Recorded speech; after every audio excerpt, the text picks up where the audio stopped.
The Phantom Unit, a paranormal anomaly neutralization team, was born out of necessity during a time when the world faced an unprecedented rise in cryptid and supernatural activity. Formed in 1980 as a top-secret black ops group, the unit was composed of elite soldiers from the United States' most renowned special forces, Navy SEALs, Army Rangers, and Green Berets, alongside the United Kingdom's Tier 1 operatives including the SAS and the elusive E Squadron. This coalition of the world's best was tasked with one mission: hunt and neutralize threats beyond normal comprehension. The world needed a team that could eliminate these otherworldly dangers, and the Phantoms answered that call. But as soon as one darkness was vanquished, another would crawl from the abyss. It was as if the world's shadows themselves were alive, restless, and constantly growing. The year was 1983, just a few years after the unit's formation. They had undergone extensive, grueling training to prepare for the unthinkable.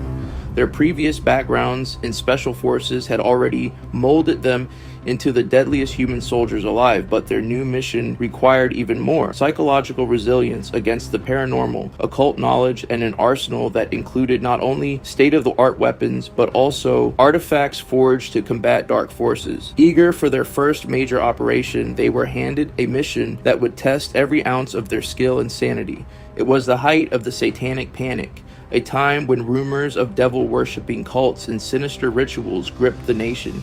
The news media screamed of satanic symbols, blood rituals, and human sacrifices. Occultism flourished in secret corners of society, and one particularly dangerous group emerged in a quiet, unassuming town a few hours outside of Los Angeles. This cult wasn't just a collection of devil-worshipping enthusiasts. They had deep connections to a web of corruption that included low-level street gangs, local law enforcement, and even powerful businessmen and politicians. This cult, known as the Children of the Morning Star, had infiltrated many layers of society, but at the top of their hierarchy were not just criminals or corrupted officials, but witches and warlocks, true practitioners of dark arts. They worshipped Lucifer as their creator, their only objective to spread chaos and destruction by pulling the strings of society from within the walls of organized religion and political influence. Their influence stretched from coast to coast, hidden in compounds disguised as religious retreats, with followers who believed they were merely part of a larger spiritual movement. The Phantoms were called in to deal with a particularly dire situation. A series of kidnappings had left the small California town in panic. The local authorities, either compromised or too afraid to act, insisted that the disappearances were unrelated to the cult, but intelligence indicated otherwise. The cult was gearing up for a massive ritual sacrifice under the approaching blood moon, and all signs pointed to the involvement of a high priestess known as Lilith, a woman believed by the cult to be Lucifer's bride. Reports suggested she was possessed by a powerful entity, one of the highest-ranking demons under Lucifer himself. She wielded supernatural powers and was considered extremely dangerous. The mission objective was clear: eliminate Lilith, rescue any surviving captives, and uncover the extent of the cult's influence and future plans. The Phantoms, 6 of the most highly trained operatives on the planet, were briefed and deployed by helicopter to a nearby military base. From there, they took 2 blacked-out SUVs to a location just outside the cult's compound, a sprawling mansion deep within the woods, hidden from the eyes of the public. It was now 7:30 p.m., and the last rays of sunlight were fading, casting long shadows over the forest.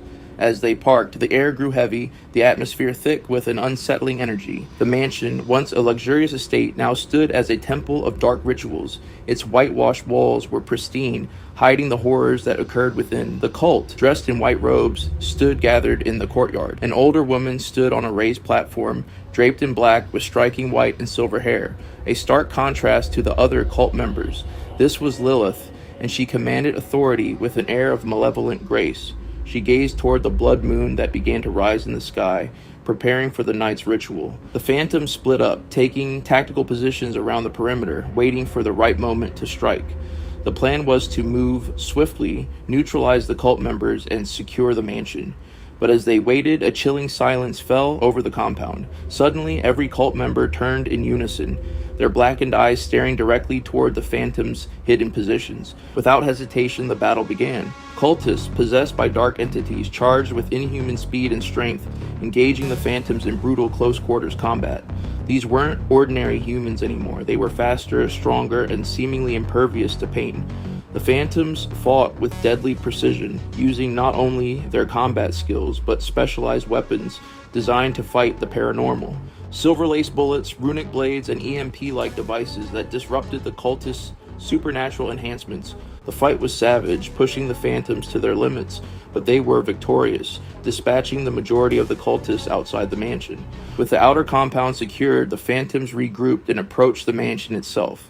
Breaching the entrance, they moved methodically through the halls, clearing rooms as they went. Occult symbols adorned the walls, pentagrams, ancient sigils, and dark runes that pulsed with eerie energy. Strange artifacts filled the mansion, cursed objects, ancient tomes, and relics from forgotten times. Everything about the place reeked of dark magic. At last, they reached the basement. A long, dungeon-like corridor led them to a massive chamber.